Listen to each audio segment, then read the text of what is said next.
Saya ngeliat anak saya dengan usia 22 tahun. Kondisinya masih di tempat tidur, makan masih disuapin.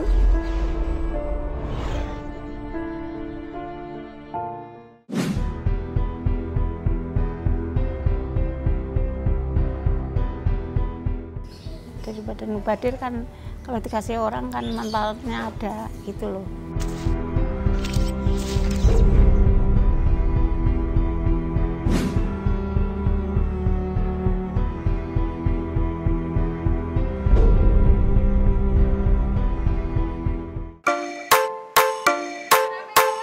Assalamualaikum sahabat hikmah. Di masa pandemi seperti ini, keberadaan ojek online menjadi sangat penting karena kita bisa memesan aneka kebutuhan melalui mereka. Mau minuman sehat segar atau aneka sambal olahan seperti sambal tuna ini? Gampang, tinggal pesan di aplikasi. Semuanya bisa langsung sampai di rumah. Yang mendapat manfaat banyak dari ojek online tentunya pengemudi sendiri karena bisa menafkahi keluarga seperti ibu single parent yang satu ini.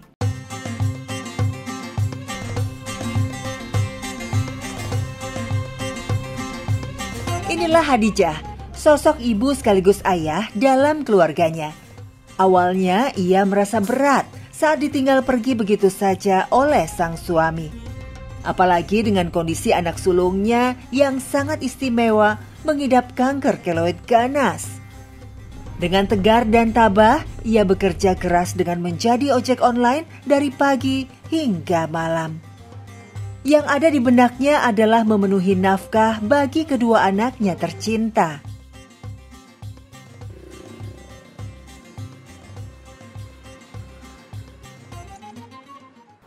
Kalau sekarang semenjak ada pandemi gini turunnya luar biasa ya.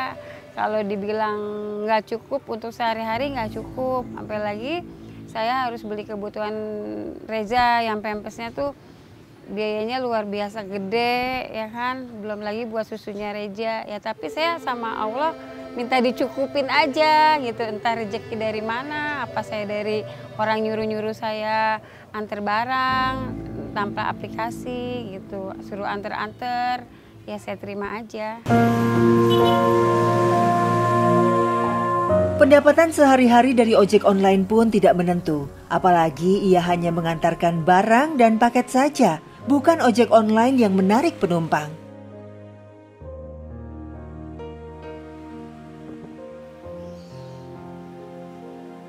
Sehingga dalam sehari pun untuk mendapatkan Rp50.000 saja sangatlah susah.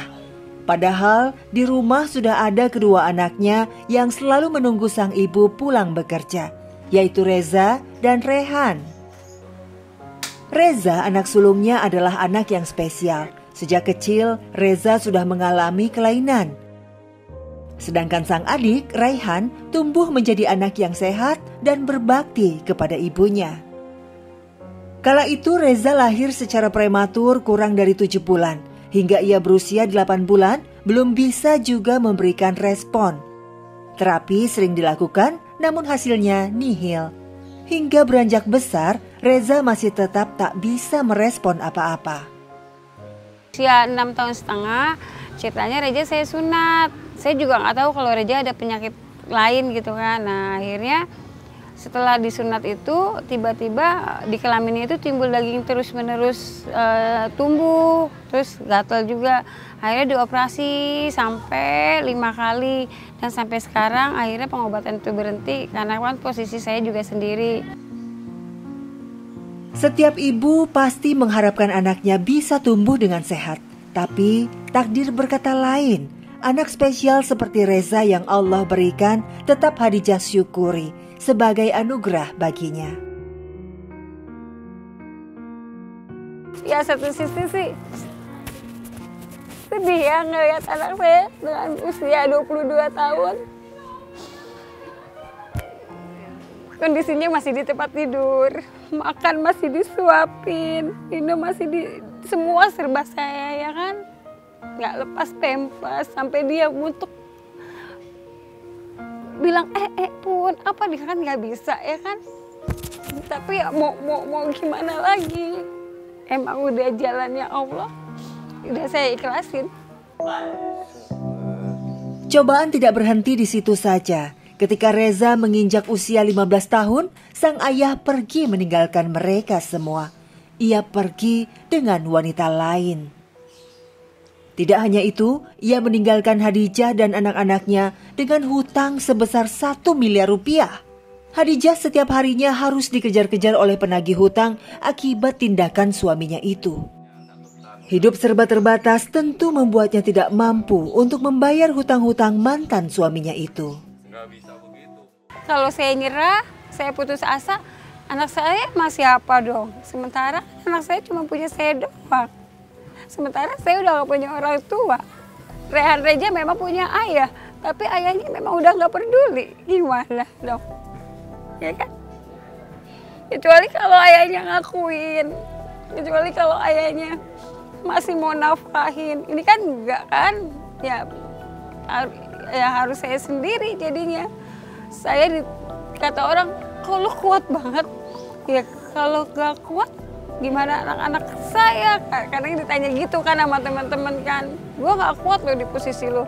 Keadaan yang bikin kita kuat. Makanya kita harus bisa. Bismillah lah gitu.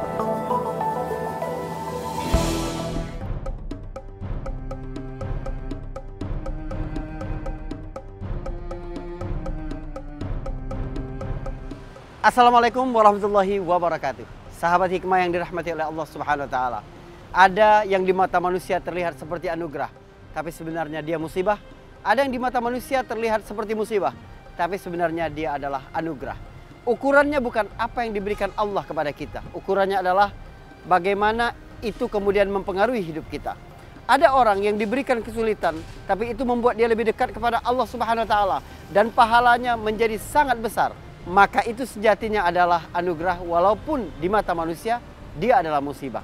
Seperti kisah tadi, seorang perempuan dalam kesusahan-kesusahannya mencoba membesarkan anak-anaknya, memperhatikan makan, pakaian, dan pendidikannya. Ini semua adalah kesusahan di mata manusia.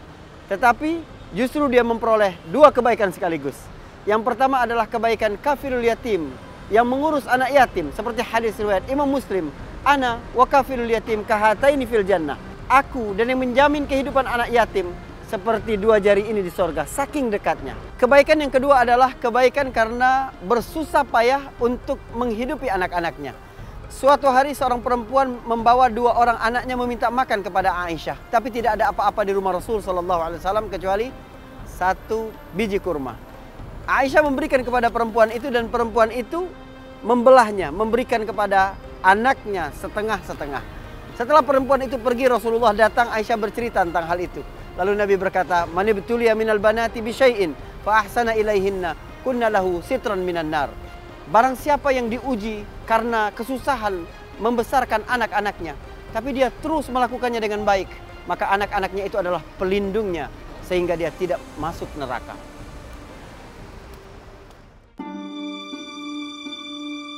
Sahabat hikmah, Hadijah mengajarkan kita untuk tetap bangkit dari setiap masalah yang ada. Ia tetap berjuang melawan rasa hancur, kecewa, dan sedihnya. Perlahan, ia mulai ikhlas menerima segala ujian dari Allah. Bekerja menjadi ojek online setiap hari membuat ia mau tidak mau harus meninggalkan Reza sendirian di rumah, sedangkan sang adik harus pergi bersekolah. Setiap pagi selepas pekerjaan rumah selesai, ia memandikan Reza. Reza yang hanya bisa terkulai di kasur menjadikan segala aktivitasnya dilakukan di sana. Setelah mandi, Hadijah memberikan obat salep pada benjolan-benjolan luka. Reza divonis mengidap kanker keloid ganas. Keloid yang tumbuh pada bagian tubuh yang luka ini berkembang sangat pesat, sehingga harus berkali-kali dioperasi. Tentu saja itu tak mudah bagi Hadijah. Tak lupa, ia juga harus menyiapkan makan kedua anaknya dan menyuapi Reza. Hadijah melakukan semuanya dengan telaten. Meskipun Reza terkadang susah dikendalikan, tapi Hadijah tetap sabar. Orangnya sih Wonder Woman. Dia apa ya? Dia ini apa? Berjuang tanpa suami dengan anaknya yang penuh dengan keterbatasan. Dia berjuang untuk keluarga. Sahabat, Hadijah memberikan banyak sekali pelajaran bagi hidup kita. Bukan hanya ketangguhannya saja dalam menghadapi setiap masalah yang bisa kita contoh, tapi juga bagaimana kasih sayang seorang ibu yang begitu besar kepada anak-anaknya.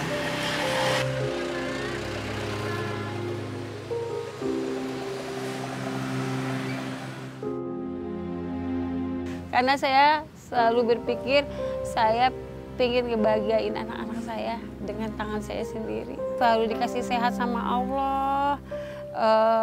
Pokoknya dimudahin deh saya ngurus Reja. Gitu.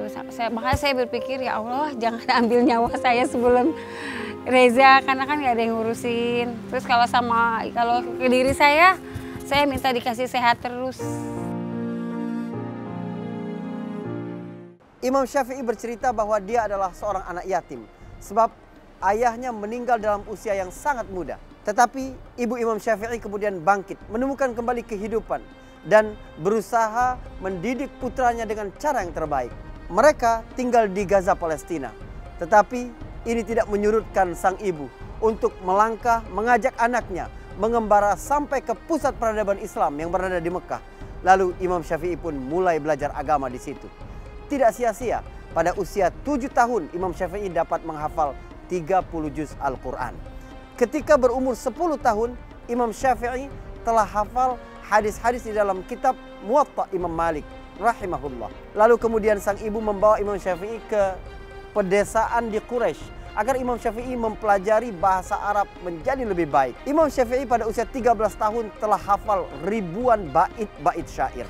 Selain itu ternyata Imam Syafi'i juga dididik untuk memiliki kekuatan fisik, di mana dia berlatih berkuda dan memanah. Dari 100 anak panah yang dimuntahkan dari busurnya, tidak ada satupun yang meleset. Menunjukkan kepiawaian yang luar biasa dari Imam Syafi'i. Melengkapi keunggulan ilmunya, ada juga keunggulan fisiknya.